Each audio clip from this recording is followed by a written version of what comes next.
All right, guys, what's up? This is Southwest Ohio Full Court Press. I'm Seth Kime. I got with me my partner in crime, Tony Peters.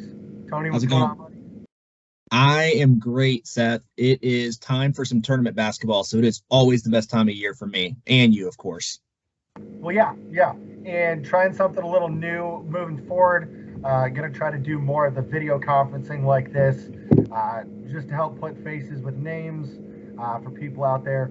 Posting this up on YouTube moving forward instead of Anchor and the podcast, just because it seems to be a little bit more accessible. And then also going to start into some more Instagram lives over the next couple of weeks, having discussions, some others in the community. So hopefully we'll get rolling with that. But today, like you said, bracketology brackets came out. We're going to be busting down Division Four all the way up to Division One for the four sectionals in each of those districts from the Southwest region here. So we'll just jump into it. Tony, what do you say? I say let's get started. All right. So we'll start Division Four. We got obviously the four sectionals for Region 16, which is the Kettering Regional. We'll start with the Southwest 1 bracket. Top half of the bracket is more of the Southern Cincy-based schools. If we're going through it, we'll just start kind of on that, in the first line of games here. You got Cincy College Prep, St. Bernard Elmwood Place, 4 seed, 10 seed. Who you got? Going CCPA in that one. They were one of my favorites early in the year to possibly come out of Southwest Ohio. So the fact that there are 4 seeds, not a surprise. They should be able to take care of business against St. Bernard. I would imagine so as well. Next game down, you've got New Miami then against Cincy Christian, the 2 seed. So 11 seed, 2 seed. I'm guessing Cincy Christian.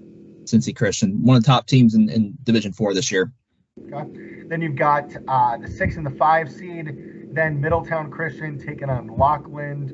Winner going to be taking on Cincy Christian. In your mind, who's coming out of that 5-6 matchup? I took Middletown Christian in this one. I really like their senior Jared Rose. He's done a lot for them this year. Lockland, nothing against them, but they just haven't really been a consistent team in the past. So I really like that Middletown Christian team and what they bring to the table and what they've done previously. So I think they'll be able to pull one out on this one over Lockland. But that matchup with Cincinnati Christian is going to be a tough one. The Cougars have only lost twice this season. I don't see Middletown Christian beating the Cougars. I see Cincy Christian getting that win and punching that ticket to that district semifinal game. Yeah, I would probably agree with you. I mean, again, like you said, Middletown Christian's got Rose, second leading scorer in the NBC. I think he's at just shy of 24 points a game. When you got a dude, it might help, but yeah, I think Cincy Christian's just going to overpower them as well. And then in the top, then you'd have CCPA taking on Ripley Union, Lewis, Huntington, however they put it in here. I'm guessing we're going with CCPA again. You have to almost. I think their CCPA's offense is too much. I don't think Ripley defensively can contain Josh Marshall and what CCPA brings. So I think they'll get the W on that one. Okay. And then that's going to set up a CCPA and Cincy Christian matchup in what's ultimately going to be, what is that, the District semis. Sectional final, district semis. Yeah. Same difference. Who you got coming out of that one? Because that's going to be a little closer contested game, I believe, right? Oh yeah, it'll be a much more competitive game, I think, for both teams when it gets to that point. I had to go Cincinnati Christian again, though. Again, like I said with their earlier analysis, they got 2 losses on the season. They've been one of the more consistent teams in the Miami Valley Conference. You look at who they've beat this year. They've went and played some bigger schools and competed. This is why you play those big schools to get you ready for matchups like this. CCPA, if Jabari Covington was still there, I would probably give them the edge on that one. But losing Covington and his 25 points a game he brought last year, I have to go with Cincinnati Christian. And I think that it will be a close game, but I think the Cougars will be able to pull away late and get the W on that one. All right. So top half of the bracket, you got Cincinnati Christian coming out. Let's Yes. dive in then to the bottom half of that bracket, which is the more Dayton, more northern Dayton, coming up out of here. We'll start again, top part of that bracket. You got the 1 seed Jackson Center. They're going to be taking on Calvary Christian from up in Bell Fountain. I don't think there's much that needs to be said. Jackson Center's moving on there, yes? Yes. Okay. Next one down, Bradford 7 seed, Ansonia 6 seed, with Bradford being down Parker Davidson. Going to be a closer game. I think it'll be a close game. I do think Ansonia wins this one. Bradford not having Davidson, having that dude is what you need in the tournament. And so I think Ansonia gets that one. All right. And then you've got 10 seed Covington taking on Fort Loramie, led by Caleb Maurer. Scal, one of the top teams in the Scal, taking on, a little bit lower, bottom feeder sort of TRC team. Guessing Loramie's going to march on in that one. I'd agree on that one too. Cool. So we'll jump back up then. Jackson Center, everybody ran from them. So their second round game, they're getting the 14 seed Fairlawn. They're going to move on in that one again as well. Yeah. Yep. And then you've got Ansonia and Fort Loramie paired up, going Fort Loramie again against Ansonia. You have to, I think, in this one. You talked about Maurer, you talked about those seniors Loramie's got. It's gonna take a very tough team to hand the Redskins a loss, which will set up that district semi we're going to talk about here. Right, which is then Jackson Center and Loramie. Jackson Center, who's, what are they, 19-1 right now? Something 19-1. Like that. Correct. With their only loss being to the other team that's 19-1 in the Scal, Rushi.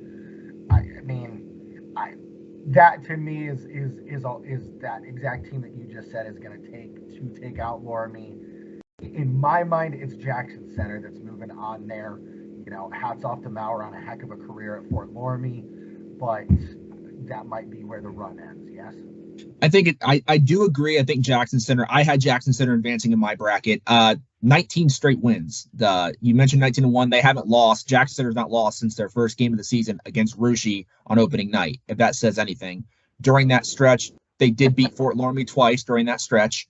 And that's saying a lot. I mean, they've also beat Rushi they beat Rushi in their second matchup. They beat Botkins twice.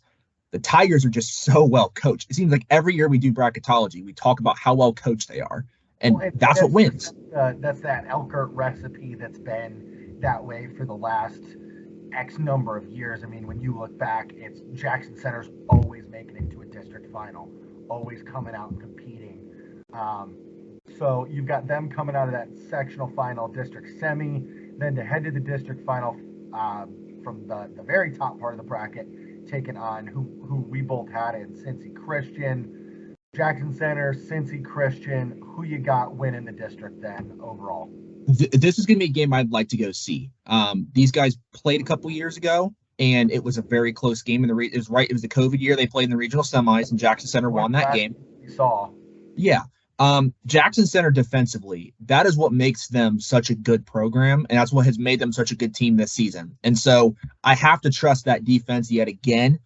Even though Cincinnati Christian has some offensive firepower and they have shown they can play on both ends of the ball, I have to think guys like Camden Reese and Jace Mullenauer, who have been part of that program since their freshman years, are not going to go out in a district final. They're going to find a way to win it. So I have Jackson Center advancing to the regionals. All right. That'll take care of the Southwest 1 bracket then. We'll just try to keep right on rolling into the Southwest 2 district. These are all mainly Dayton-based teams. You got the more Springfield's focused in the top half. Then you got the more northern schools, your TRCs, Scal teams in the bottom half. We'll go top half. You got second seeded Cedarville taking on Jefferson Township. Cedarville's moving on in that one. Not much to discuss there. Second game down, Legacy Christian, Yellow Springs. What you got? They split the regular season. Yellow Springs won the most recent one by 6. Legacy won back in December by double digits. I really like this Legacy Christian team, though. They've got some seniors that have been there for a couple years. I think that they're another team that every year in Dayton, they are able to win a game or two in the tournament. I'd like to see them make that push towards like a Jackson Center where they're making a district semi or district final every year. In this case, I do like what they have over Yellow Springs. I think they'll find a way to get it done defensively, and I have them advancing past the Bulldogs. Right. And when you've got the 4, 5, and 6 scores in the NBC for Legacy Christian, they're familiar with Yellow Springs with both being out of the Metro Buckeye. You got to think that they're gonna come out and play that game the right way. Yes. Then the bottom game in that top half, you've got Springfield Catholic Central taking on Franklin Monroe, 3 seed, 10 seed. Galuch and Catholic Central moving on in that one. Yes. Yep. Okay. All right. Then in the top half, again, people always run away from the powerhouses. So you've got Cedarville taking on Dayton Christian or East Dayton Christian. Cedarville moving on in that one. Not much to talk about again. Correct. Yes. Correct. Then you've got a matchup with Legacy Christian against Springfield Catholic Central in the bottom half. I mean, I would assume you're going to go with a little stronger team in Catholic Central, unless you've got something different. No, I mean, they got in my opinion, they've got the best player overall in this sectional in Tyler Galuch, so I have to trust them to get it by. But I will say I would not be at all surprised if this game happens and Legacy Christian finds a way to win it. But I do say for our purposes, Catholic Central will win. They've got the best player in this bracket. They're going to find a way to win this one. Well, there you go. So then that would bring up that sectional final district semi against familiar foes out of the OHC and Cedarville and Catholic Central. Again, 2 seed, 3 seed, gonna be fairly hotly contested. I think their first game back in December between them was a 6-point game, but then Catholic Central a couple weeks ago kind of jumped all over Cedarville a little bit, which ended up being a 17-point game, I think. Who you got? It's I honestly, in all honesty, when I was really looking at this game, what it came down to at the end of the day is seeing both of these teams. I was more impressed with Cedarville when I watched them play, number one. And number two, I looked at the stats. Cedarville has won 9 of their last 11. They're playing basketball, good basketball, at the right time. You have an absolute dog in Drew Koenig, and then you've got a great 1-2 punch with Koenig and Tyler Cross Jr. I think Cedarville has the pieces to get it done. And again, they did split the regular season, so there is some familiarity there. It'll be a very tightly contested game, but I do think Cedarville has that go factor in Koenig and Cross, and Catholic Central just doesn't have enough pieces outside of Galuch to counter that. So Cedarville, I have winning that game. Yeah, I mean, it'll be interesting to see if they can flip that again. When you lose by a 17-point margin, it just makes you go, okay, what happened? Galuch goes off for almost 30. Koenig has 25. But then you get some other guys that popped in a couple. Like you said, Cedarville riding a little bit hotter streak, even though one of those last 11, one of those 2 losses came at the hands of Catholic Central. You got to give it to Cedarville. They've been the more consistent team over the whole year. Chalk that last one up as a fluke, whatever you want to call it. So yes. You've got Cedarville winning the top sectional. Correct. District. That's correct. Okay. So bottom side of the bracket then, we got the other SCAL players, mainly. A couple TRC teams, WOAC thrown in there a little bit here and there. We'll start up at the top part of the bottom. Russia taking on Mississippi Valley. Russia's going to march in that one, 2 seed, 11 seed. Second game in that one is Lehman Catholic, 5th seed out of the TRC taking on Newton, the 8th seed. I imagine you've got Chapman and Lehman Catholic rolling against Newton. I did want to give Newton their flowers, though, because they have been playing really good basketball as of late. I think they're going to make it quite a challenge just because Newton has their own big man, senior Harold Oburn, that I think is going to really battle with Chapman in the post. But I do think Lehman, when you look at Chapman, you look at their body of work this season, I think they've done enough to prove they can get that W. So, yes, I do have Lehman advancing in that one. Okay. And then the very bottom game in that bracket, you've got Riverside, 9 seed taking on 4th seed Bodkins, spearheaded by Carter Plyman. I'm guessing you've got Plyman and Bodkins rolling in that one. Correct. Yes. Okay. So that'll set up again another story. Some of these higher seeds, their second round games, there's not much to talk about, which makes it tough. Rushi and Triad. Rushi's going to roll against Triad. Nothing much more to talk about there. Yes. Lehman Catholic and Bodkins might be a little more to discuss then. Yeah, absolutely. I think in that one, what it's really going to come down to is who can be the toughest team, which team mentally and physically can be tougher. Both of those teams have a little bit of size. Plyman and Jordan Herzog, both over 6'4". Obviously, we talked about Justin Chapman, 6'7", big man from Lehman. I do think that the biggest kind of issue is both teams' guard play isn't as great. Botkins, I'd give a slight edge to, but the true winner of this game is going to be who's the most physical team. And my argument here, I'm going to go with Botkins just because when you play in the Shelby County League, you have to be tough. If you're not tough, you end up losing a lot more games than you win. And Botkins has more wins than losses. Take a guy like Plyman, who has shown his ability to shut down the best player on whoever's team they're playing, regardless of size, speed, skill level, what have you. He's going to make it a tough night for Chapman defensively. And they've got enough other pieces around him that Botkins then moves on. So that'll then set up Scal rematch, Rushy against Botkins. I believe Rushy's gotten the better of Botkins in the 2 times they've played. Twice, yep. You've got Rushy then moving on against Botkins in that district semi. Yes.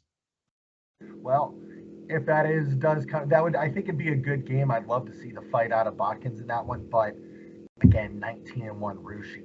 18-2. 18-2. Sorry, Marion Local and Jackson Center, right? Yes.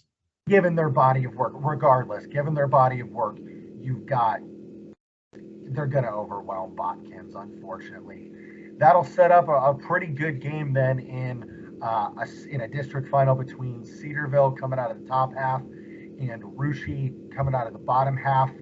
To me, again, that body of work, that scowl physicality, the shutdown type of defense, the way they've held opponents down this year, scoring wise, it's going to make life really tough for Drew Koning and Cedarville in that district final. It's the same conversation we had with Jackson Center. It's defense is what wins these games. And Rushy, my thing with Rushy is they've really got, when you look at their team as a whole, they really have 6 to 7 guys they can go to, and they have their own traits they bring. But at the end of the day, like the word physicality is like, it just resonates with that program. It's just, well, and it's also just synonymous with the scowl. That's what the Shelby County Athletic League is. Yes. I think that defensively they're going to find a way to isolate Koning and Cross, and they're going to make someone else beat them. And I just don't think Cedarville has that guy that's going to be able to do that in that big of a stage. Yeah, I mean, Koning's going to have something to say about it. He's going to try his best. We'll see if he'll be able to get it done if we do indeed get that Rushy matchup. That would be a game I'd love to see. That could be a career-defining game for Koning if he's able Absolutely. to with them. So ultimately, though, we think Rushy's coming out of that bracket. So far, through 2 brackets, we've got 2 scowl teams in Rushy and Jackson Center. Yeah. Oh boy. All right. So we'll go to then the Southwest 3 bracket.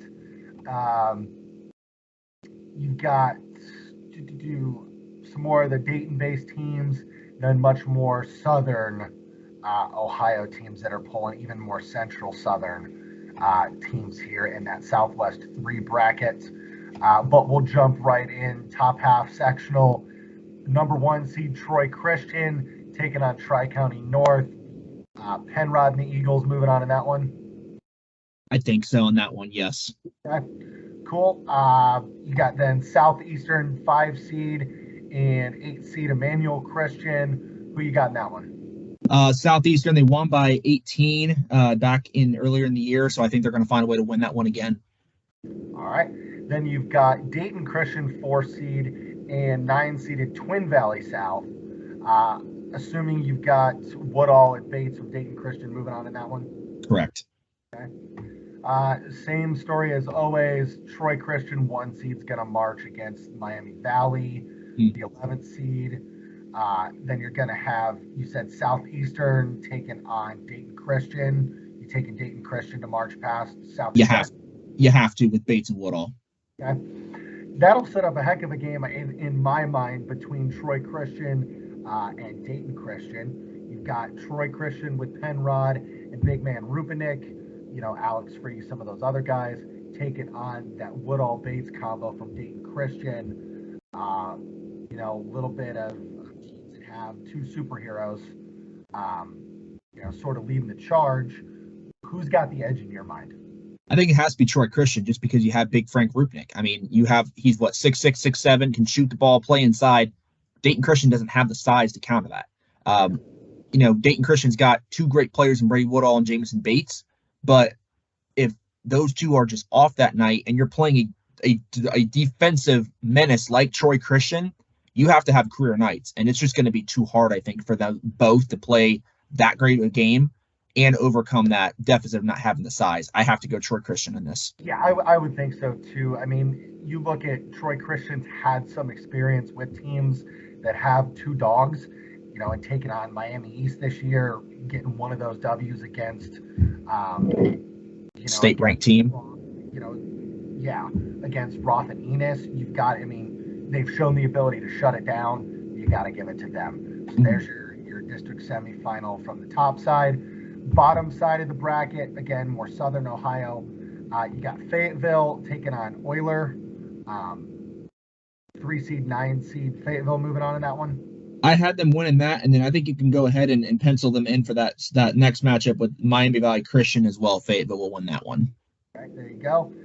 Bottom seed, then you've got Riverview, 1 seed, taking on Spencer Center. They're going to roll in that one. And then also against Cincy School for Performing Arts. Yes. They're moving on. So that'll set up Fayetteville against Riverview. If we marched out to that district semi. Riverview? It's tough. I actually went Fayetteville in this one. Riverview was very intriguing at 18-1 and the number 1 seeded. I think it'd be very easy for that to be the take. But Fayetteville has had a lot of great postseason success, especially in the last 2 years. They've got a lot of seniors on this roster this year, plus some young guys. I have to go with them, and I don't know. I think that the Rockets find a way to get it done again. I could see them, and I do see them back in that district final game. There you go. All right, so then, then you've got a heck of a battle then, Troy Christian on the top half and Fayetteville. Who you got winning that one? This was a hard one. This was a very hard one. It was because, again, Fayetteville has the seniors, they have the size, they have the coaching, but so does Troy Christian. When I look at these two teams, at the end of the day, what I felt like was Troy Christian is just, with Parker Penrod, you know what you're getting out of him. You're not going to get a bad game out of him. As long as Rupnik and Free are playing good basketball alongside him, Troy Christian should win this game. If they don't get good secondary production from those guys, Fayetteville can sneak up and take this. But I'm going to assume that those other two step up and take Troy Christian. Well, there you go. So Troy Christian then, Southwest District 3 winner. Should be a heck of a game there in the district finals. One, again, that I would love to be in the seats for. Absolutely. All right. Then just briefly to wrap up D4, you had that Central 1 bracket, which is the Columbus schools. We're not going to go all the way through that. Who do you got coming out of that one? I went Northmore, who's the 3 seed, but to be completely honest with you, this bracket is not a very strong bracket, so I think you can make an argument for anybody, but it's going to be hard. Whoever comes out of this bracket is going to be very hard to compete with Jackson Center. Yeah, and you ultimately think that's who comes out of that region as a whole is Jackson Center? Man, you put me on the spot. No, we won't get there. We'll wait and do that at another time. Fair. But I can see what you were doing there. You just went, okay, that game then is going to be Jackson Center against whoever this is. Yes. Okay. All right, that'll do it for D4. Let's just go ahead and head straight to Division 3 then. Mm-hmm. Again, we've got 3 Southwest brackets and a Central bracket for Region 12. Let's just go ahead and jump into Southwest 1 then. Let's do it. Top half of the bracket, you've got Tri-Village taking on Houston. Tri-Village is going to march in that one. You've got Dixie taking on Brookville, 5 seed, 8 seed. Dixie? I wanted to go Brookville because I just like what Jace Wood has done this year for Brookville. Brookville beat Dixie early in the season. But Dixie also has won 8 of their last 10. They're playing really good basketball now. I think the Greyhounds get their revenge in this one. So I went with Dixie to get the W there. Yes. All right, cool. And then you've got 6 seed Waynesville taking on 9 seed Arcanum. Yes. Who you got rolling in that one? I took the upset, went Arcanum in this one. They were supposed to play in December. Game got canceled right before Christmas when we had some of that weather. Looking at both teams, Arcanum seems to be playing a little bit better right now than Waynesville. I like how competitive they've been. I like their big man, Nick Sherritts. I think that they're going to use him well. I think Arcanum finds a way to sneak past this one and get the W. All right. Tri-Village is going to march again against Northwestern 20 seed. Not much to talk about there. You'll set up Dixie and Arcanum. Which one of those two is marching on with an eventual matchup with Tri-Village? I think Dixie gets that one. Again, you got to go with who's the hotter team, and I think it's Dixie in this case. And then you're going to have Tri-Village taking on WOAC foe Dixie. Yeah. Good game. Should be a great game. Should be a good game, but hard to bet against Tri-Village in a district semi, getting back to that district final. Yes. Yep. Okay. South half of the bracket, the Cincy side, Northeastern 6 seed taking on Cincy Country Day. Who you got in that one? I pulled the upset. I went Cincinnati Country Day on that one. Okay. And then you've got 3 seed Greenview taking on North College Hill. Greenview rolling in that one. And their next one against Clark Montessori, yes. Okay. And then do you have Country Day then rolling against Gamble Montessori? I do. Cincinnati Country Day is playing really good basketball right now. Even as a 10 seed, I think that puts them where they're at now. There you go. So then you'll have Greenview and Cincy Country Day. You taking the Rams in that one? I think you have to with the seniors and the shooting they have. You have to. Their overall body of work over the whole season. Yes. Okay, so that'll set up a district final. Tri-Village Greenview. Another district final that's going to be a heck of a game. You can almost do a coin flip on this one, too. There's a lot of games you're going to see today. We could do coin flips, and you could talk me one way or another. Yeah. Ultimately, though, I would think you've got to take Tri-Village in that one. They're a little more consistent. In my mind, anyways. When you think of DeLong and Suggs and those guys, the coaching they've got. I mean, Greenview's got a number of guys as well. Ethan Caudill, Miles Witt, Carter Williams, all those guys. Yeah.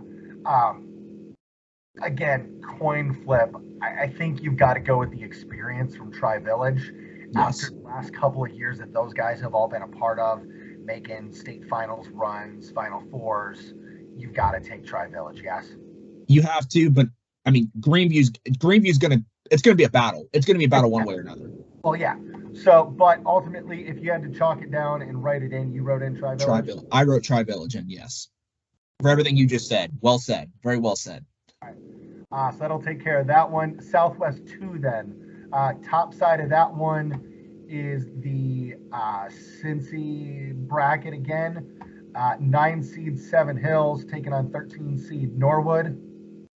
We got Martin 7 Hills. I did 7 Hills in that one, yes. Okay. Madeira and Deer Park. Madeira's moving on. And yep, that one. Madeira and Purcell Marion. Purcell Marion. Yep, they'll beat Purcell Marion as well. So Madeira's in that district semi, yes. Okay. 7 Hills, Georgetown. I went Georgetown this one. I like Carson Miles. Yep, I would agree. Georgetown and Madeira. I don't think Georgetown can replicate last year's run just because Madeira has 3 losses on the year, 2 of them to very good teams, which were Anderson and I can't read my writing, Wyoming. 2 very good programs, bigger schools than they are. And I watched the Mustangs play, and they are a very, very good defensive team and a very physical team. And it's not that I don't think Georgetown can counter it, but there's a reason Madeira is the number 1 seed. So I'm gonna take them to win that game. There you go. All right. Bottom half then. You got Milton Union taking on 15 seed Valley View. I would have Milton Union in that one. Valley View is just not having that great of a year. Correct. Bulldogs. Okay.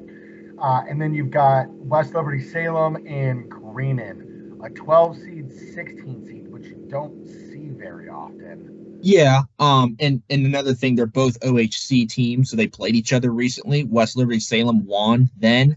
Greenon's only won, I think, 4 games on the season. I got to go with West Liberty Salem. The next games, though, should be pretty pretty, I don't want to say easy is not the right word, but more cut and dry. Versailles is probably going to take out Milton Union. Yes. Yeah, I think so. And Preble Shawnee is going to beat West Liberty Salem. Yes. Arrow's just very strong this year. You've got a guy like Mason Trout. I would also I also have them rolling against Versailles then to have Preble Shawnee winning that sectional. Yes. I think, yeah, I do want to say with Versailles, I mean, their record, I don't think it's not near as good as it was last year. They were undefeated last year, and they're 8-9 right now. So they're not the same team. They graduate a lot. The thing with Versailles is every single year they find a way to compete, even in their down years. It's like Jackson Center. Yes, absolutely. And I think so I do think playing in the MAC especially, they're going to be competitive. They're going to give Preble Shawnee a hell of a game. They're going to bully Mason Trout. But I do think when you have a player like Mason Trout, you have to lean on him. And I think that's what Preble Shawnee's done all year. They're going to find a way. They always find a way. And so that'll bring, again, district final then, Madeira and Preble Shawnee. We got Madeira rolling against Shawnee? Or do you think Trout finds a way to make it out of a district? I went with Madeira, and I know that our Preble Shawnee fans aren't going to like to hear that, but Madeira is just such a good defensive team. And they've got more than just one guy that drives them. It's much more of a whole team effort. Yes, and I think that when you've got a Akron football commit like Connor Kravik that could potentially be guarding Trout, if Trout got beat up by Versailles, he's going to be getting beat up even more when they play Madeira. I do think Madeira gets it done. But anytime you got a kid like Mason Trout, he can pull some Hercules stuff, and who knows what can happen. Which he's done before. He has done that before, and he can do it anytime he wants. But ultimately, more than likely, we're going to see Madeira, at least in our minds now. Not that it ever plays out the way we write it up every year, so who the heck knows? All right, we'll roll right into the Southwest 3 bracket then. Top side, again, much more northern teams. Carlisle taking on Indian Lake. Guessing Carlisle's rolling in that one. Or are you going to take the upset with Indian Lake? Every year I have my upset I always pick, and this is where I had my upset for the tournament. I took Indian Lake in this one. I can understand that, though. The Lakers have won 4 straight. You have an absolute stud scorer in Caden Nickel. Yep. And even though Carlisle has a great record, it's every year, last 3 years, Indian Lake has made a run. And, and they've got tripped up by somebody like Taft or Meadow, somebody the last couple of years, but they've proven that they could get there regardless of seed every year. They played a very tough non-conference schedule this year, a lot tougher than they have in years past. So I think that's why their record looks the way it does. But I think the Lakers find a way to win this one. I have them pulling that upset. That's my upset of the tournament. There we go. Miami East 1 seed taking on National Trail. That's Miami East. Yep. They're rolling. Then you've got Stivers in Northeastern. I'm going to guess you're going to go Stivers in that one. I want Stivers in that. Yep. But you're going to have Miami East taking out Stivers. Yes. Indian Lake's going to take out Anna up top.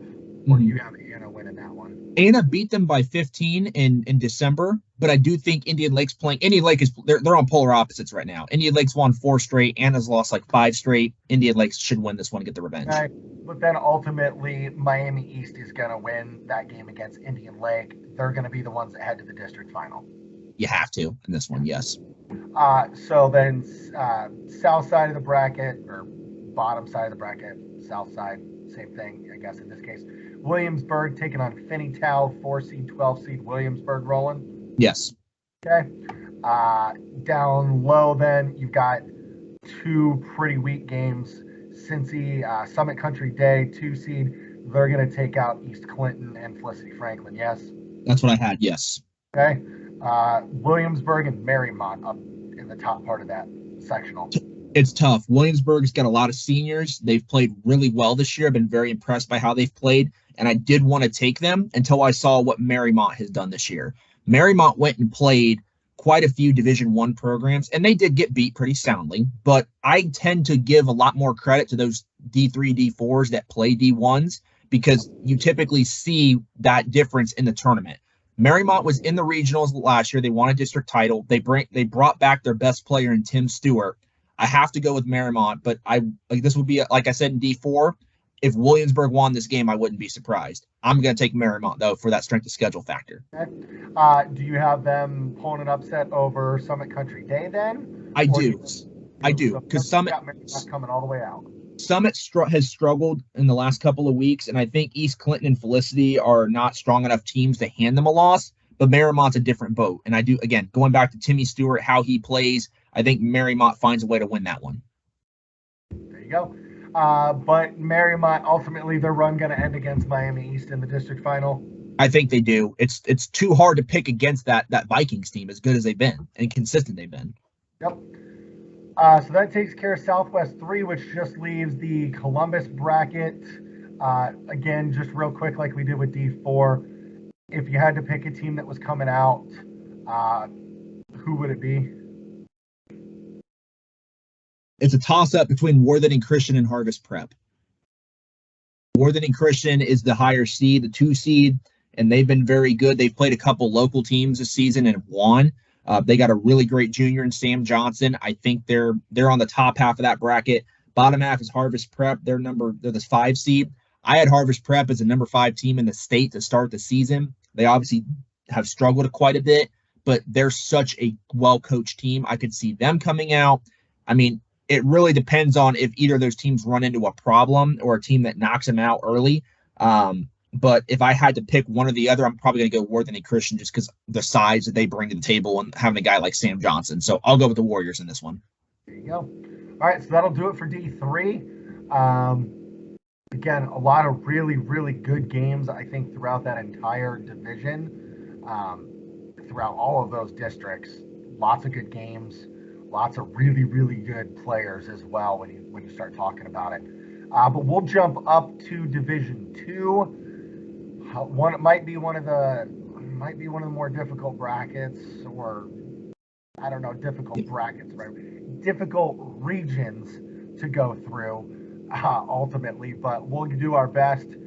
Southwest 1, top half of that district is the Cincy schools, Wyoming and Clinton Massey. Got Wyoming rolling in that one. Yes. Okay. Indian Hill and Hughes, 7 versus 11. They're both struggling. I went Indian Hill because they like to play slower pace basketball, and I think that benefits them more than it benefits Hughes. There you go. And then I'm going to guess we're taking Fenwick over Bethel Tate. Yes. Yes. Then top half, Wyoming's going to roll against Roger Bacon, 3 seed, 10 seed, and Fenwick going to roll over Indian Hill. I'm not going to say roll. They both play similar styles. That could be a very close game, but I do think Fenwick gets out of that one. Just due to styles of play. Yes. It doesn't lend itself to one team running away with it versus the other. So, yeah. But you do ultimately have Fenwick coming out of that one. Yes. Okay? And then in that district semi, then Wyoming and Fenwick, 3 seed, 4 seed. Who you got? I wanted to go Fenwick, man. I really wanted to go Fenwick. I love Bailey Temming, their 6'10 junior. The way he plays, Mike Holweger always has that team playing great basketball. And Wyoming has a lot of young pieces. And I thought, okay, well, Fenwick's going to win this. But Wyoming has only lost twice this year. And it was by 2 points in both games. They are always, always competitive. You could think back to when we first started doing this. Wyoming has always been a good team. Yep. I have to go with Wyoming. There you go. Fair enough. I can see it going either way, though. It'll be interesting to see. Fenwick's played a lot of really good basketball lately. I mean, heck, they took CJ to the wire the other night. Whew. Speaking of CJ, bottom half of the bracket, CJ 1 seed, one of the best teams in D2 in the state. They're rolling on in their first round against Ben Logan. Springfield Shawnee 11 seed against 14 seed Bell Fountain. You got Shawnee rolling in that one. 2 familiar teams. They know each other. Shawnee wins it, though. Then you've got Ponitz and Bethel out of Tip. City League, 2 athletic, moving on. 2 May seniors, 2 talented. Ponitz. Moving on. Okay, CJ's going to roll against Greenville. That's not a conversation. Shawnee and Ponitz. Does Zion Crow have what it takes to pull the upseed there? If this was last year, I'd say yes. If this was last year, I would say yes. This year, though, it's a different story. I think both teams have a lot of seniors, so it's going to be a very heart-driven and tough game. But Ponitz has a guy like Dejon Anderson, and when that guy wants to take over a game, he can, and he's got the pieces around him. I think Ponitz finds a way to win this one. That'd be a heck of a game, though. I would love to see that game. Unfortunately, we won't be in town, but I will be closely interested in who wins that one. Mm-hmm. So you've got Ponitz coming out of that one. CJ then in that district semi taking on Ponitz. You can't pick against CJ this early, not yet. I really want to see Ponitz get it done because I know what they're capable of doing, but not done it at all. It's again, if they had been proving that throughout the year, maybe. They've been so up and down all year. You don't know what Ponitz team is coming out. You're gonna have to have your A game if you're gonna take out CJ. Yes, that's not gonna happen. I think CJ will find a way to win. Yes. So then you got Wyoming and CJ. CJ gonna still be too much against Wyoming in that one? I think they will ultimately win. Yes. I will be very intrigued to see what Wyoming throws at them defensively because that could make this either A close game or B could have us talking about that being the upset of the tournament. But I do think CJ has the pieces and has the personnel and coaching and depth to get it done and win that game. So Southwest 1, Chaminade Julian coming out. District Southwest 2 of Region, 8 now? Region 8? Yes. Southwest 2. Okay. Top side, all Dayton-based. Bellbrook and Eaton, two familiar swivel foes. Bellbrook, Austin Webb coming out of that one. They beat Eaton by 20 back in December, so they should be able to win this one again. There you go. Alter and Thurgood. I'm going to guess Alter's marching. Yep. Okay. Kenton Ridge and Urbana. I would have Urbana moving on against Kenton Ridge. Kenton Ridge is not doing a whole lot this year. Well, Kenton Ridge beat Urbana back in January. So, I mean, this is another one where I could see Kenton Ridge winning this game. I think Urbana wins just from that revenge factor, but it could go either way, yes. Okay. And then you've got Meadowdale taking on Graham. Meadowdale gonna win that one? Yes, but I'm putting them on upset alert. Okay. That's kind of why I went. Graham if you look back in the last 12 years, you could probably find 2 or 3 times where Graham has beaten a team that was a top 5 seed and upset them. So Graham can do it. And we watched Graham play pretty darn well against Troy Christian a couple back in December. Watched him beat him. But Meadowdale, man, when they're playing their best basketball, which they have been winning a lot more games than not recently, they're very hard to beat. And so I do think when you've got Benson and Calerio Reeves, I mean, you're gonna be hard pressed for a team like Graham who doesn't have that size to match up with Benson, or that. I mean, it's hard to shut down Reeves when he gets going. So either Reeves, Calerio the senior, or Kari the freshman. Either one can go off, but yes, Calerio mainly. Okay. So that'll give us Bellbrook and Alter. You got to go with the GCL team in that one. I will, but will be a very good game. Because remember, Bellbrook had Alter up after 3 quarters last year, and Alter was able to get it done and come back and win. So I'm not going to necessarily just rule Bellbrook out right off the bat. That's why I didn't. And I'm not saying you are either, but Alter also has. Got to go with the GCL team. Yes, I like what they bring to the table right now. You have to go Alter in this. Yes. They just have two. I think they've just got too many. Ruffalo, Leans, Geisel, Yule. Too many guys. They got too many guys. Okay. Urbana and Meadowdale. I would think Meadowdale's going to come out of that one. But same thing. Same thing as a Graham game though. Urbana, if they play the right way, could pull an upset there. Fair enough. Then with all that talk, is Alter going to ultimately end that Meadowdale if they happen to get there? I would assume. I think so. Alter, the one thing with Meadowdale is I don't think they shoot the 3 ball very well. Alter's probably going to throw a zone at them, and I don't think Meadowdale is going to be able to shoot the ball well enough in the perimeter to pull Alter out of that zone. And I think Alter's got too many weapons with Ruffalo and Lean. I think Alter wins that game. Get Meadowdale out of sync. It's just that's going to throw them off. So ultimately winning that district semi. Yes. Okay. Bottom side of the bracket, if I'm reading through it, it's not going to be much of a contest. It's the Taft Invitational. Should we just, I mean, can we just say that flat out? The Taft let's go through it, but I mean, let's go through it, but we'll explain why we say that. Schroeder, Taft beating Blanchester to get to the district semi. Yes. Taylor and Reading. I went Reading as an upset here. Okay. And then you've got McNick and Mount Healthy. McNick should win that one. Okay.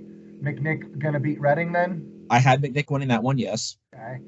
Then that would set up Taft and McNick. Taft. Actually, Taft's going to win that one. Taft and Alter then for the district final. The only thing that I will say is I don't know how much of a challenge Taft is going to have through that sectional / district. So I could see a situation where Alter sneaks up on them only because they just kind of catch them off guard. And Alter also has a ton of seniors, and they have the size to counter what Taft brings to the table. But yeah, in that same breath, I mean, we've seen Taft play, and Taft is, if there's a team in the area that can challenge CJ for a state title, it's 100% Taft. So do you have to? So then you would have to have Taft winning this game. I have to go Taft, man. The athleticism, the size. You know, they were just here last season in Division III. They've done this multiple years in a row. I mean, yes, 100%. 100%. All right. So that's Southwest 2. Southwest 3. We're a little bit upside down. The South is on the top, North is on the bottom, but we'll go South side. New Richmond and Baden. Who's winning that one? It'll be a tough one. New Richmond. Baden's playing great right now, but I just don't think they're going to find a way to win that one. And then we'll just kind of jump to that next one. Then New Richmond and CHCA, Cincy Hill Christian. Very familiar, but CHCA wins that one. And then you've got Woodward and Batavia. Woodward going to win that one. Yes. Then also going to move on against Wilmington. Yes. You've got a Woodward and CHCA district semi. Woodward again? Yes, but CHCA, I want to give them their flowers. They've got 4 losses on the year. All 4 of them are single-digit losses. If they were in Division III right now, they would probably be my favorite to be the best team in Cincinnati in Division III. Yeah. Unfortunately, they're in Division II. I just don't think, though, they're going to be able to run with a Woodward team that is just playing very well behind Rue Mills and company. I think Woodward gets it done. There you go. Then you've got the bottom half, which is a little more clogged up than the top half. But we'll start out at the top here. Oakwood and Will Maxwell and Oakwood taking on Northridge. Maxwell and company going to take out Northridge? Or are you going? Well, I went Northridge on this one, actually. They just played a couple of days ago, and Oakwood won that one by 3. Oakwood, we saw it flying to the hoop, and I thought Will Maxwell, while they have played very well, Northridge has surprised me with how well they've played. I did not think they were going to be as competitive this year, but they have been quite competitive, if all things considered.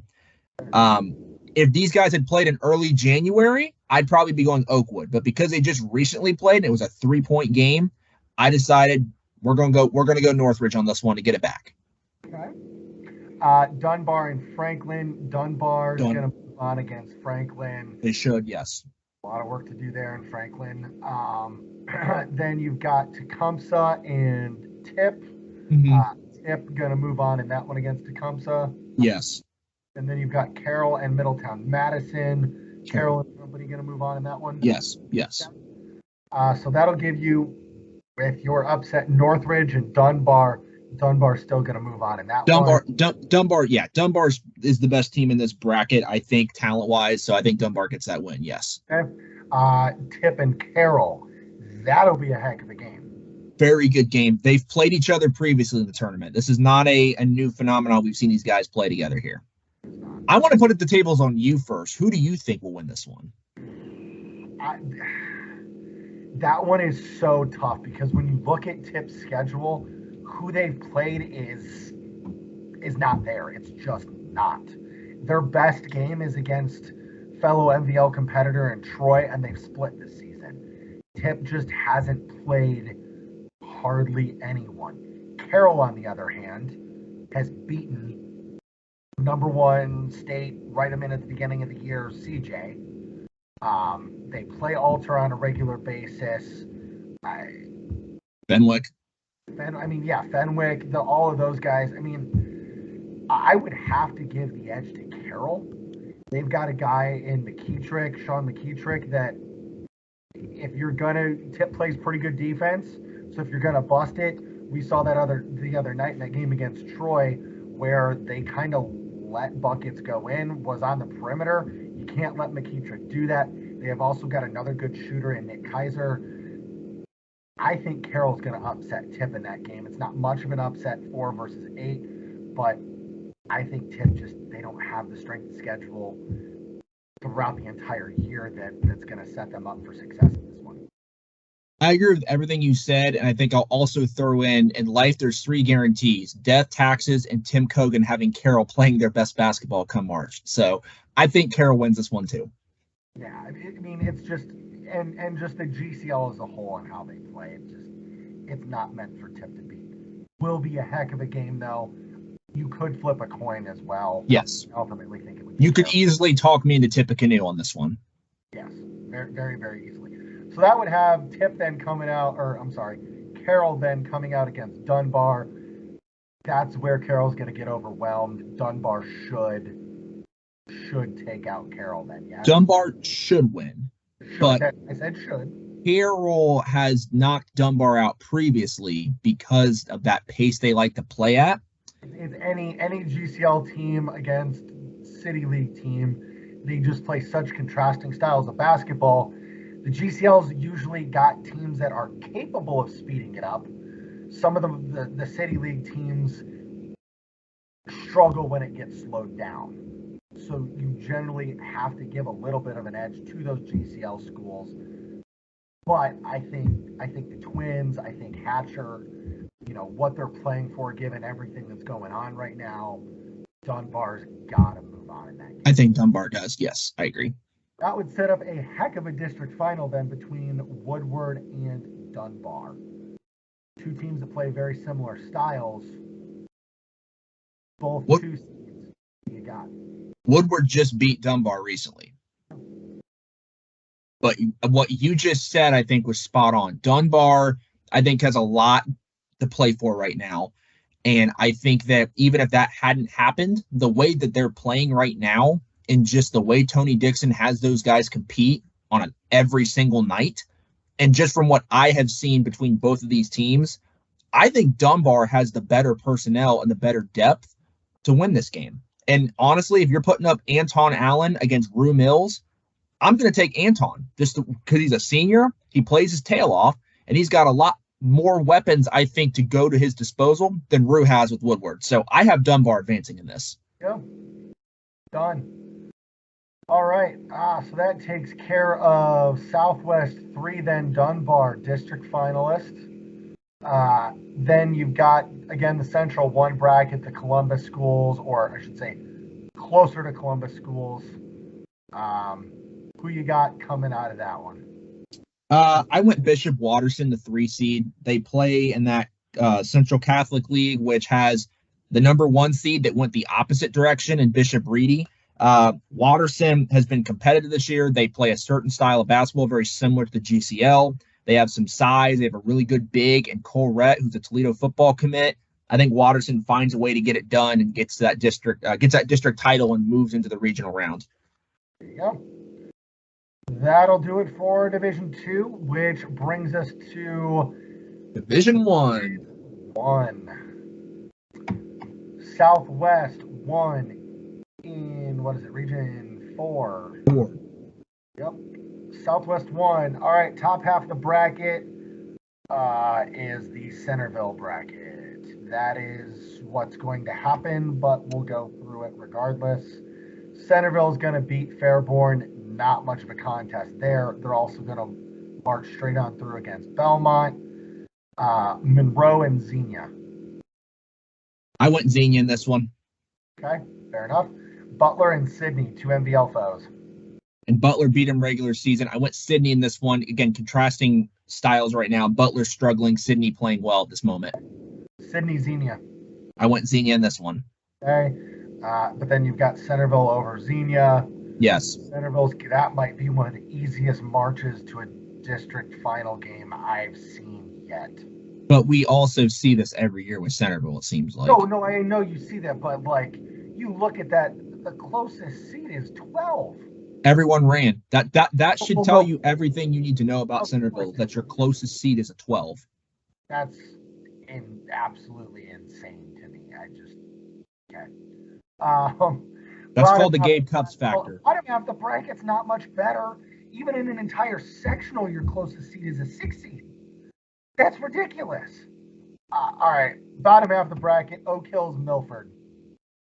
Oak Hills and Mike Price, man. Okay, LaSalle, Hamilton, Ross. LaSalle wins that one. Yep. Anderson, Northwest. Anderson wins that one. Anderson wins that one. Yes. Oak Hills, Mason. I think it'll be a low-scoring game. Mike Price's Oak Hills teams tend to really focus defensively, and this year they're playing really, really well. I think they're playing a lot better than a lot of people expected. But Adam Toohey has a lot of seniors on that Mason team that have played well in the spring and have brought that into the winter. They have Ben Manker back, who's healthy. I think the Comets get the W in this. So then, what did we say? LaSalle and Anderson then. I went back and forth on this because I feel like it's a sin as a GCL person to not pick the GCL to win that game. Because 9 times out of 10, the GCL beats the ECC. But man, that Anderson team with Big Chandler Starks has been something special this year. And the ECC as a whole has been very competitive this year. I ended up going Anderson, but very, very easily could talk LaSalle on this one. That's a coin toss game. I mean, LaSalle's proven that they can compete at very high levels, so that's tough. But go with Anderson. Let's play that out then. Mason, Anderson. Mason, again, that senior factor. And then Centerville, Mason. Centerville's going to roll against Mason. It's going to take maybe 3 teams in the state, I think, that you could actually tell, and I'm going to tell you, I think could beat Centerville. I'm not going to name them on this show, but there's only 3 teams I think you could do that with. Yeah, I agree with you. All right, we'll go to Southwest 2 then. Starting the top half, I think this is mostly all Cincy. It's all Cincy. All Cincy. We can go through it a little bit quicker. Princeton, Edgewood. Princeton going to move on in that one. They should, yes. Also going to move on against Loveland. Yes. Okay. Western Hills and Western Brown. Western Hills. Okay. Kings and Little Miami. Kings. Okay. Kings and Western Brown. Western Hills. You said Hills. Sorry. Yes. Both Brown. I'm guessing Kings is moving on regardless. Yes, but this is the one I will put a circle and say Western Hills could pull the upset on this. They've played a very good schedule this year, even after losing all the seniors they lost from last year. But I do think Kings wins at the end of the day. Okay. So then Kings, Princeton. I went Princeton on this one. It was a very tough one, though. And if you ask our good friend Matt Bowman, I think he may go with Kings. I think Princeton has so much athleticism, both from their football kids and with the basketball talent they have, that it's going to take there's certain teams in Cincinnati I think could beat them, and I just don't know if Kings is the one. So I went Princeton, but I do think it's very easy for someone to pick Kings to win this game too, just with their body of work and what they've done with Talon Noise and company. There you go. Bottom half then, Withrow and Coleraine. Withrow. Is Withrow also moving on against Lakota East then? That was a hard one. I went with Withrow, though. I love what Coach Berto Allen has done with the Tigers this year, because I don't think a lot of people thought they'd be coming into this year the number 9 seed in Cincinnati. But they have been very, very good, and I've been very impressed by what I've seen. Lakota East has struggled with some injuries, and just in general, they haven't looked like the Lakota East we've seen previously. Going off of what I've seen this season, I have to go with Withrow. Then sort of bottom part of that, Hamilton and Talawanda. I think Hamilton wins that one. Okay. Harrison and Moeller. Moeller's I think moving Moeller on. wins that one. Moeller beating Hamilton then. Moeller wins that one. Moeller Withrow. Moeller I think actually Moeller beat Withrow by 1 back in. Did they win that game or lose that game? Actually, I think. Hang on a minute. I think Moeller won that game by 1 in overtime in December. Moeller's also playing really good right now. I don't think they've lost a game. They did just lose to LaSalle and Centerville. Before the Centerville LaSalle game, they hadn't lost since St. Vincent St. Mary on December 3rd. But man, Moeller's got so many guys, and they're always so good. I feel like you gotta take Moeller. You have to. I felt like it's the same argument we made with Scott Elkert and Jackson Center. Carl Kramer, March, Moeller, they're gonna win that game. They should. Withrow Moeller. Or that's what I just said. You just did that one, yeah. Moeller Princeton. Sorry. This is the opposite one because Princeton beat Moeller 51-31 at the beginning of the season. By 20. But again, Moeller was a different team, I think, in December than they were now. Also believe so, yes. And again, Carl Kramer knows how to. I do not want to play Moeller. If I played Moeller regular season, I wouldn't want to see him in the tournament. So I'm going Moeller in that one. All right, fair enough. Oh, moving on. Southwest 3. Again, top half is Cincy, but people ran away from Elder. Elder's beating Aiken. They're also beating Middletown, yes. Middletown, I'm not gonna say Elder should win that game, but Middletown, remember, they upset St. X last year. They've got a really great program right now. Kelvin Moss doing a great job down there, but I do think Elder's just the better team this season, so I do think Elder wins this one, yes. Lakota West and Walnut Hills. I went Lakota West, but man, they've struggled this year. And Walnut Hills without McKinley. That's a different team, yes. So West Sycamore then. I went Sycamore, even though they don't have Raleigh Burgess, just because they do have all those other seniors that they brought back alongside him. Back from last year, yeah. And Lakota West has really struggled this year. Gotta go Sycamore. You have to go Sycamore, yes. But then Elder, Sycamore, you take an Elder? If Raleigh Burgess was playing, I'd be going Sycamore. Well, if Raleigh Burgess was playing, they wouldn't be the 4 seed. Yes. I do think Elder, with that size, the coaching, everything that goes into that, I think Elder wins. Bottom half of the bracket is the Dayton bracket. Fairmont, West Carrollton. Fairmont moving on. I think Fairmont wins that one, yes. Pick was Springboro at the 6th seed with Burrow. We've talked about this off recording about Springboro this season, and we're not going to get into those conversations here, but I will say this. It's been a while since I've seen an MVL team beat a GWalk team, but I don't think this is the one where we see it happen.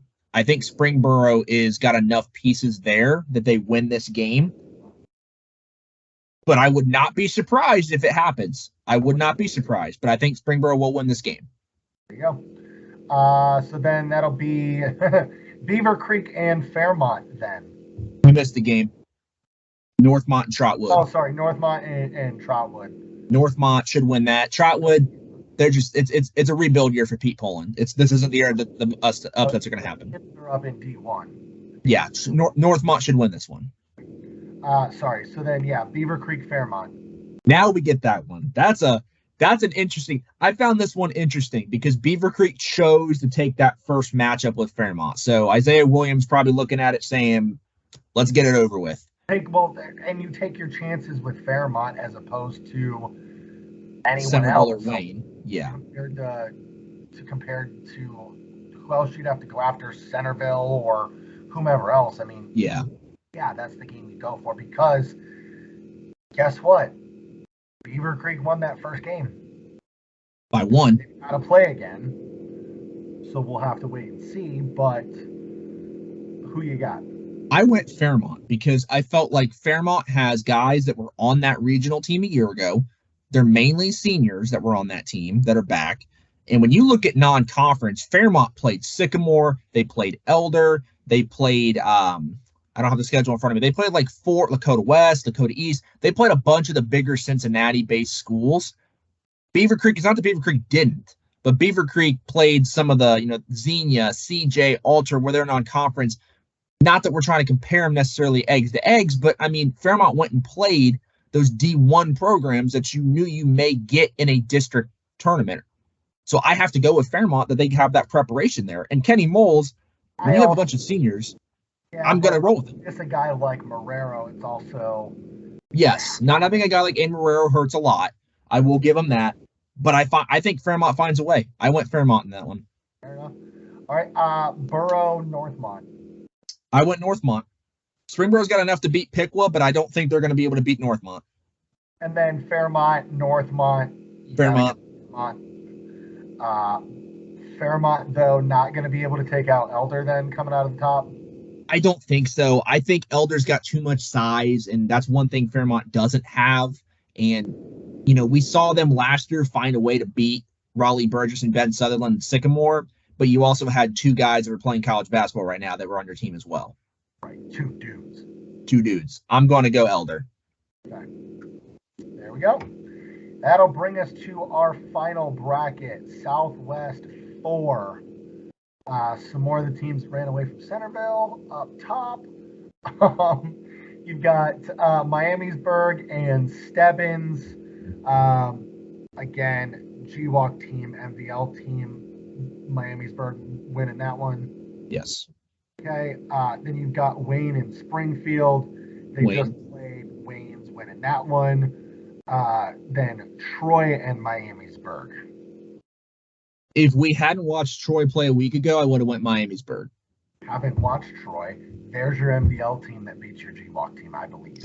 Troy's a special team this year. I think Troy gets this one. There you go. Lebanon and Wayne winning that one. Wayne and Troy.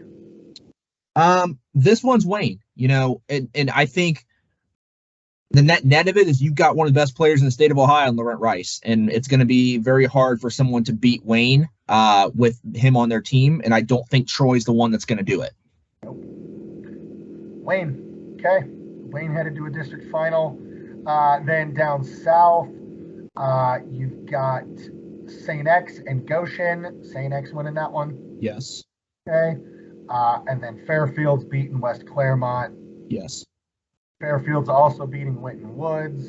Yes. St. X and Turpin. I want St. X in this one. I like Coach Noska. I like how he has those teams play come tournament time. While Turpin's got a great dude in Brady Hardaway, and it goes back to the beginning conversation where we talked about the ECC having a really good year this year. This is where I get back for picking Anderson over LaSalle. So I'm going to go my GCL, and this one goes St. X to win. Yeah, our good friend Matt Bowman down there might have something different to say. I don't know. He tends to be pretty high. He's been pretty high on Turpin this year, but he has. Next, but St. X is not beating Fairfield, right? St. X beat him in the regular season. Well, I mean, tournament time. I think Fairfield gets it done. Yeah, they get it done. Does Fairfield take out Wayne? That's a rematch from last year, is it not? It is. Who you got? Of course, you had me do this one first. I took Fairfield. All right. I took Fairfield. I felt like when I saw both teams play, which I've seen them both play in person this year, I felt like both teams are very similar in that they had a dude. Wayne had Laurent Rice. Fairfield had Deshaun Krim. But there was just something about Fairfield. I felt like outside Krim, they had some guys that were able to compete as well. And not that Wayne doesn't. You got Juan Cranford Jr., you got Boots Perkins. Like Wayne has those as well.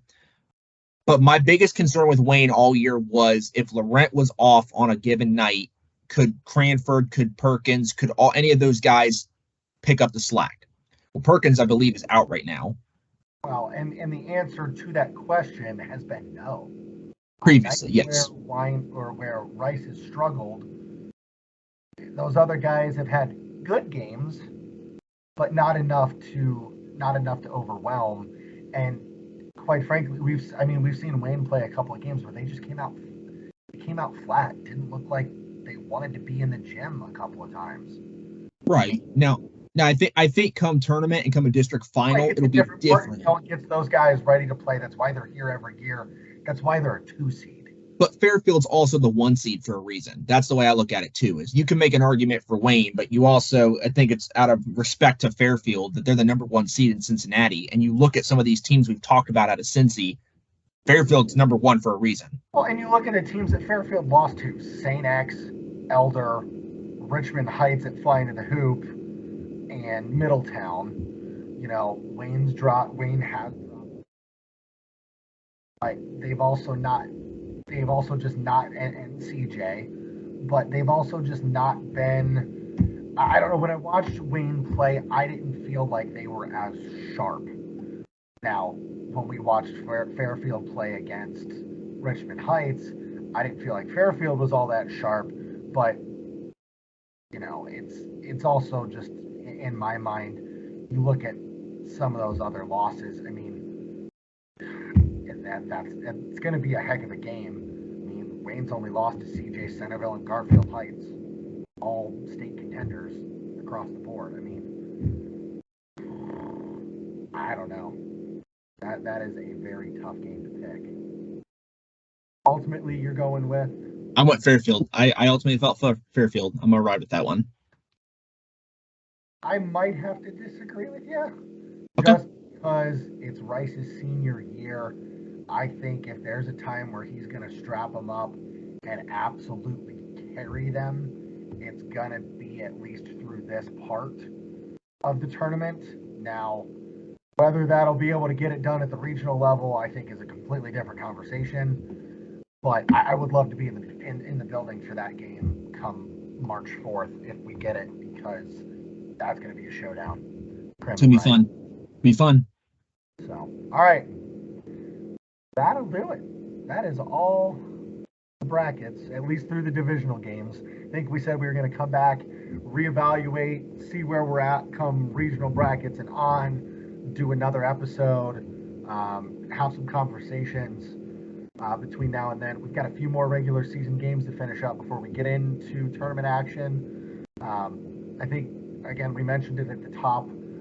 We're likely going to be doing some Instagram live stuff where we'll be bringing in some other people to have some of these conversations that I'm hoping this bracketology sparks some of those conversations, because I would love to get some back and forth from others. I'd love to get Bowman's take from down south, what he might think, some of the other guys around here in the Dayton area, see what they think. Calling you out, Matt. Make it happen. But it's tournament time, so it's the best time of the year. You got 100%. games on games. Once you get through those first 2 games and you get to those district semis, the games get extraordinarily intriguing. And you can see a lot of things go a lot of different ways, which is what makes it so much fun. Absolutely. You hit the nail on the head, man. It's the best time of year. Anything else you want to add before we sign off on this one? No. Give us a like and subscribe down below. Let's talk about hoops. If you disagree with what we had to say, let's talk about it. And like Seth said, keep an eye out for coverage the next couple of weeks and Instagram lives. And let's just tackle this, buddy. Yes, sir. All right. We'll sign off for tonight. We got to work our way up north to a game tonight. So for now, we'll sign off. I'm Seth Keim. I'm Tony Peters. Southwest Ohio Full Court Press. We'll talk to you guys soon. See y'all.